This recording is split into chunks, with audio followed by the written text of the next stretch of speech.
नमस्ते दोस्तों।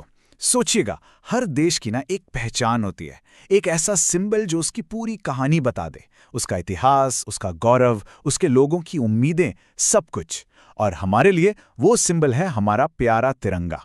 तो चलिए आज इसी तिरंगे की कहानी में थोड़ा गहरा उतरते हैं। तो चलिए एक सवाल से शुरू करते हैं। आपको क्या लगता है, आप अपने नेशनल फ्लैग को, अपने तिरंगे को कितना जानते हैं? हम रोज देखते हैं, सल्यूट करते हैं, गर्व महसूस करते हैं, पर क्या हम सच में जानते हैं कि इसका हर रंग, हर लाइन क्या कहती है? ये सिर्फ एक कपड़े का टुकड़ा नहीं है। ये तो 1 बिलियन से ज्यादा सपनों का कैनवस है। चलिए आज इस कैनवस की कहानी को पढ़ते हैं। ओके, सो सबसे पहले आइए बात करते हैं उन 3 रंगों की जिनकी वजह से हम इसे तिरंगा कहते हैं। यू सी, हर रंग की अपनी एक कहानी है, अपना एक गहरा मतलब है। राइट। तो सबसे ऊपर टॉप पर है सैफरॉन यानी केसरिया रंग। अब देखिए, इसका मतलब सिर्फ करेज या सैक्रिफाइस नहीं है, ये उससे कहीं ज्यादा गहरा है। ये रंग हमारी स्पिरिचुअल स्ट्रेंथ और सेल्फलेस एक्शन के स्पिरिट को रिप्रेजेंट करता है। ये हमें उन सभी हीरोज की याद दिलाता है जिन्होंने देश के लिए अपना सब कुछ दांव पे लगा दिया। फिर आते हैं बीच में तो व्हाइट स्ट्राइप, सफेद रंग, और इसका मतलब है पीस एंड ट्रूथ, शांति और सच्चाई। यह हमें हमेशा याद दिलाता है कि देश को आगे बढ़ाने के लिए इन दो चीजों का रास्ता कितना कितना क्रूशल है। ये अंधेरे से रोशनी की तरफ ले जाने वाला रास्ता। और आखिर में आखिरी पत्ती है हरे रंग की, ग्रीन। अब ये सिर्फ प्रोस्पैरिटी यानी समृद्धि के बारे में नहीं है, ये हमारा कनेक्शन है हमारी जमीन से, हमारी धरती से। ये फर्टिलिटी, हमारे किसानों की मेहनत और देश की ग्रोथ का सिंबल है। बेसिकली ये इस बात का विश्वास है कि हमारी जड़ें दे स्ट्रॉन्ग। ऑलराइट, सो रंगों की बात तो हो गई। अब चलते हैं तिरंगे के बिल्कुल सेंटर में, उसके दिल में, उस नीले चक्रा की तरफ।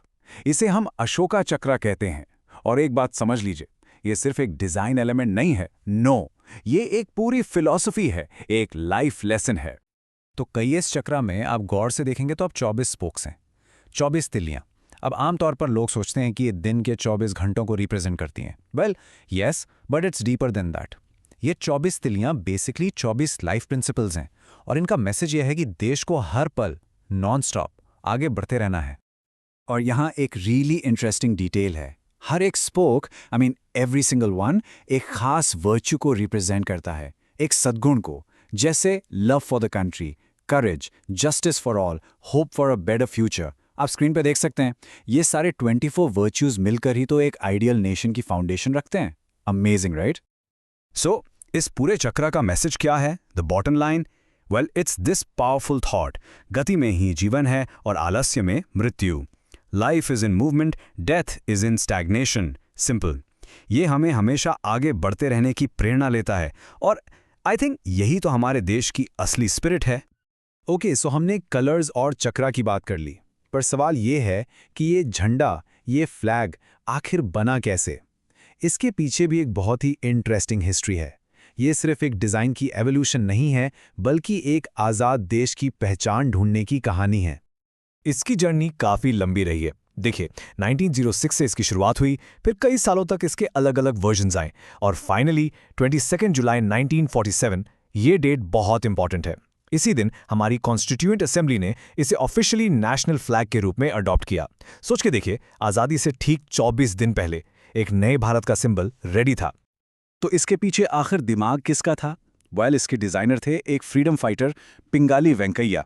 उन्होंने इसका डिज़ाइन तैयार किया, और जिस फ्लैग कमेटी ने इसको फाइनल अप्रूवल दिया, उसके चेयरमैन थे डॉक्टर राजेंद्र प्रसाद, जो एज यू नो आगे चलकर इंडिया के पहले प्रेसिडेंट बने। ओके, सो इतिहास तो जान लिया, पर यहाँ एक बहुत इंपॉर्टेंट बात है। तिरंगा सिर्फ एक सिंबल नहीं है, ये हमारी रिस्पॉन्सिबिलिटी भी है। इसका सम्मान करना, उसको मेंटेन करना हर इंडियन की ड्यूटी है, और इसके लिए कुछ रूल्स एंड रेगुलेशंस हैं जिनका पालन करना बहुत जरूरी है। पहले पता है क्या था? हम और आप यानी प्राइवेट सिटीजन्स सिर्फ कुछ खास दिनों पर ही फ्लैग हॉइस्ट कर सकते थे। बट देन 26 जनवरी 2002 को आया फ्लैग कोड ऑफ इंडिया, और इसने सब कुछ बदल दिया। इसने हम सबको ये राइट दिया कि हम साल के किसी भी दिन पूरे सम्मान के साथ तिरंगा फहरा सकते हैं। एक तरह से ये कोड तिरंगे को हमारे घरों तक ले आया। और ये सिर्फ एक कोड की बात नहीं है। हमारे कॉन्स्टिट्यूशन में under article 51 AA national flag की रिस्पेक्ट करना हमारी एक फंडामेंटल ड्यूटी है, मतलब मौलिक कर्तव्य। और रिस्पेक्ट का एक बहुत इंपॉर्टेंट पार्ट है इसके डायमेंशंस को मेंटेन करना। याद रखिएगा, इसकी लेंथ और हाइट का रेशियो हमेशा 3:2 ही होना चाहिए।